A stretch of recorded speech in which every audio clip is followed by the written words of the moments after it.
পানির স্পর্শে লোহায় যেমন জং ধরে, মরিচা পড়ে, গুনাহের ফলেও আমাদের অন্তরে ময়লা জমে, আত্মায় বিরাজ করে পঙ্কিলতা।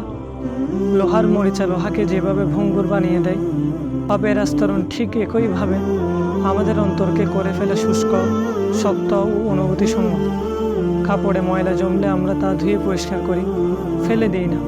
ক্ষুধা পেলেও আমরা খাবার গ্রহণ করি, ক্ষুধার্ত থাকি না। অথচ গুনাহের বেলায় এর ঠিক বিপরীতটাই আমরা করে থাকি। আমরা মনে করি গুনাহ করে ফেললে বুঝি আমাদের আর পরিত্রাণ নেই। অথচ আসমানে যিনি আছেন তিনি রহমানুর রহিম, অপার দয়ার ভাণ্ডার সমেত তিনি তাকিয়ে আছেন।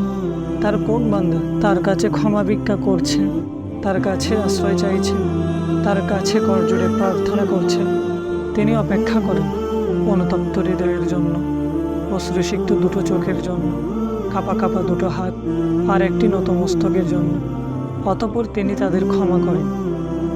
যেসব উপায় অবলম্বন করলে আমাদের অন্তর পরিশুদ্ধ হবে, যে আমলগুলো করলে আমাদের আত্মা কলুষমুক্ত হবে, সেই সব নিয়েই রচিত হয়েছে গুনাহ মাফের উপায় বইটি। বইটি অর্ডার করতে এখনই যোগাযোগ করুন ইকরা বুকশপ পেজে।